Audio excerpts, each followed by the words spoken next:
Hello friends, welcome to plum in friend. Team India అయితే వరుసగా రెండో సిరీస్ అయితే చేజార్చుకుంది. నిన్న ఇంగ్లాండ్ వర్సెస్ ఇండియాతో జరిగిన మ్యాచ్లో దారుణంగా ఓడిపోయింది ఇంగ్లాండ్ చేతిలో. 76 రన్స్కే టీమిండియా ఆల్అౌట్ అవ్వడం ఏంటి మరీ దారుణం. అసలు T20 హిస్టరీలోనే టీమిండియా అయితే తమ ఘోర పరాజయాన్ని అయితే నిన్న మూట కట్టుకుంది. 125 పరుగుల తేడాతో అయితే ఇంగ్లాండ్ చేతిలో అయితే ఓడిపోయింది. అసలు ఈ ఓటమికి కారణాలు ఏంటి? ఇలా వరుసగా రెండో సిరీస్ కూడా టీమిండియా ఎందుకు కోల్పోయింది? అసలు ఈ టీంతో టీమిండియా T20 వరల్డ్ కప్ ఎలా గెలిచింది? అసలు మన టీం T20 వరల్డ్ కప్ గెలిచిన టీమేనా కాదా అనిపిస్తుంది నిన్న మ్యాచ్ చూసిన తర్వాత. అసలు ఏం జరుగుతుంది? గంభీర్ కోచింగ్ టాక్టిక్స్ ఏమైపోయాయి? అసలు ఎందుకు, ఏం జరుగుతుంది అనే విషయాలను ఈరోజు మాట్లాడుకుందాం. ముందుగా మన ఛానల్ని మొదటిసారిగా ఎవరైనా చూస్తుంటే ప్లీజ్ టు సబ్స్క్రైబ్. వీడియోలోకి వెళ్ళిపోతే నిన్న థర్డ్ T20 మ్యాచ్లో కనుక చూసుకుంటే ఇంగ్లాండ్ అయితే 201 పరుగులు చేశారు 20 ఓవర్లకి. చేజింగ్లో టీమిండియా కనుక చూస్తే బాగానే స్టార్ట్ చేశారు. వైభవ్ సూర్యవంశీ మరియు అభిషేక్ శర్మ బాగానే స్టార్ట్ చేశారు. కానీ ఒక్క వికెట్ పడిన తర్వాత ఆటోమేటిక్గా ఏ టీం అయినా సరే కాస్త డిఫెన్సివ్ మోడ్లోకి వెళ్తారు. మరి డిఫెన్సివ్ మోడ్ అంటే కాస్త సిచ్యువేషన్ తగ్గట్టు కాస్త పార్ట్నర్షిప్ బిల్డ్ చేయాలి.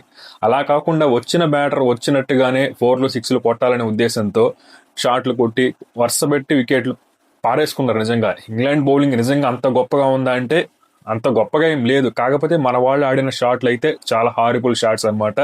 నిన్న ఇంగ్లాండ్ బ్యాటర్స్ కూడా వాళ్ళు కూడా ఇనీషియల్గా వాళ్ళకి రన్స్ రాలేదు. చూడండి, ఫస్ట్ హర్షదీప్ సింగ్ వేసిన ఓవర్లో మేడిన్ అయింది. ఆ తర్వాత హర్షిత్ రాణా కూడా సెకండ్ ఓవర్లో రెండు డాట్ బాల్స్ పడ్డాయి. దాంతో ఇంగ్లాండ్ ఇన్నింగ్స్ లో మొదటి 8 balls లో ఒక్క రన్ కూడా వాళ్ళకి రాలేదు. కానీ వాళ్ళు 200 పైన రన్స్ బోర్డు మీద ఎలా పెట్టారు? వాళ్ళు టైం తీసుకున్నారు.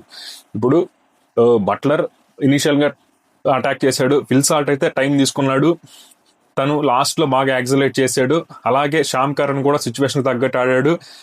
రన్నింగ్ బిట్వీన్ ద వికెట్స్ మన ఇండియన్ ప్లేయర్స్ చేయింది, ఇంగ్లాండ్ ప్లేయర్స్ చేసింది ఏంటంటే నిన్న మ్యాచ్ లో రన్నింగ్ బిట్వీన్ ద వికెట్స్. మన వాళ్ళు అసలు రన్స్ తీయాలనే ఉద్దేశమే లేదు. అదే ఇంగ్లాండ్ బ్యాటర్స్ చూడండి, నిన్న మ్యాచ్ లో సింగిల్స్ తీశారు, డబుల్స్ అయితే చాలా చాలా పరిగెత్తారు. కాబట్టి ఆ సిచ్యువేషన్ తగ్గట్టు గేమ్ అనేది నిన్న మన వాళ్ళు అయితే ఆడలేదు.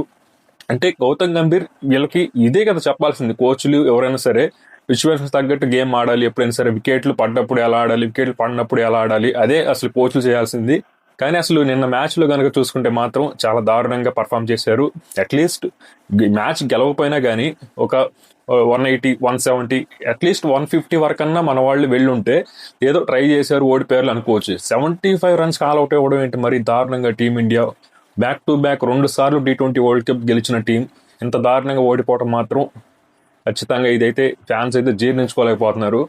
అంటే చాలా మంది అంటున్నారు సూర్యకుమార్ యాదవ్ని తిరిగి తీసుకురావాలి, అలాగే సంజు శాంసన్ ఎందుకు డ్రాప్ చేశారు? సంజు శాంసన్ని డ్రాప్ చేయడం నిజంగా నాకైతే ఏమాత్రం కూడా నచ్చలేదు. ఎందుకంటే Sanju Samson last T20 world కప్లో జస్ట్ 4-5 నెలల ముందు జరిగిన T20 వరల్డ్ కప్లో తనే ప్లేయర్ ఆఫ్ ద టోర్నమెంట్. వరుసగా 3 ఇంపార్టెంట్ మ్యాచ్లో, ఆల్మోస్ట్ 3 నాకౌట్ మ్యాచెస్లో తను మ్యాచ్ విన్నింగ్ ఇన్నింగ్స్ ఆడాడు. 2 మ్యాచ్లో 89 కొట్టాడు, ఒక మ్యాచ్లో 97 ఎంతో కొట్టాడు. అలాంటి ఇన్నింగ్స్లో ఆడిన ప్లేయర్ని పక్కన పెట్టేశారు. అఫ్కోర్స్ తను 2-3 మ్యాచ్లు ఫెయిల్ అయి ఉండొచ్చు, కానీ సంజుని డ్రాప్ చేయకుండా ఉండాల్సిందేమో. అంటే మీరే అంటారు, ఒక్కోసారి ఒక్కోలా మాట్లాడతారు అనమాట. అంటే మాకు T20 వరల్డ్ కప్ గెలిచిన టీం మీద నమ్మకం ఉంది కాబట్టి మేము ప్లేయింగ్ 11 చేంజ్ చేయము అంటారు ఒక్కోసారి.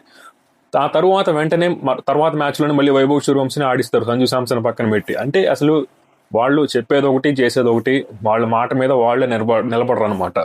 ఇక టీమిండియా అయితే 4th మ్యాచ్ మరియు 5th మ్యాచ్ ఈ 2 మ్యాచ్లు గెలిస్తేనే అట్లీస్ట్ సిరీస్ డ్రా చేసుకుంటారు, లేదంటే సిరీస్ అయితే కోల్పోతారు. కాబట్టి ఏం జరుగుతుందో చూడాలి నెక్స్ట్ మ్యాచ్లో. అట్లీస్ట్ సిరీస్ డ్రా చేసుకుంటే గౌరవంగా ఉంటుంది. అలా కాకుండా మిగిలిన 2 మ్యాచ్ల్లో ఒక మ్యాచ్ ఓడిపోయినా కానీ వరుసగా రెండో బయలేటర్ సిరీస్ అయితే ఓడిపోయినట్టు అవుతుంది.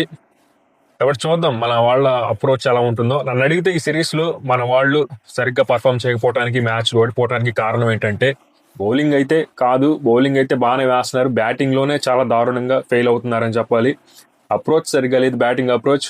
వికెట్లు పడ్డప్పుడు ఎలా ఆడాలి, మామూలుగా వికెట్లు చేతిలో ఉన్నప్పుడు ఎలా ఆడాలి అనేది విషయంలో మన వాళ్ళు ఎందుకో ఎప్పుడు ఒకే కైండ్ ఆఫ్ ఇన్నింగ్స్ ఆడుతున్నారు అనమాట. అంటే ఇండియన్ పిచ్చెస్లో ఆడినట్టు అటాక్ చేసుకుంటూ పోతే సరిపోతుంది అనుకుంటున్నారు. కానీ ఇలాంటి పెద్ద గ్రౌండ్స్లో, బిగ్ బౌండరీస్ ఉన్న గ్రౌండ్స్లో ఎలా ఆడాలి, రన్నింగ్ బిట్వీన్ ద వికెట్స్ అనేది చాలా చాలా ఇంపార్టెంట్. కానీ ఈ సిరీస్లో మన వాళ్ళు అయితే ఎందుకో వాటి మీద అంతగా దృష్టి పెట్టట్లేదు. అంతసేపు షాట్లు కొట్టాలి, 6 4 లేదంటే వికెట్ అన్నట్టు ఆడుతున్నారు. అలా కాకుండా మిగిలిన 2 మ్యాచ్ల్లో అయినా అట్లీస్ట్ వాళ్ళు సరిగ్గా ఆడి ఆ 2 మ్యాచ్లు గెలిచి సిరీస్ డ్రా చేసుకుంటే బాగుంటుంది. లేదంటే ఇంకొక సిరీస్ కోల్పోతే మాత్రం గంభీర్పై మరింత ఒత్తిడి పెరుగుతుంది. కాబట్టి చూడాలి ఏం జరుగుతుందో.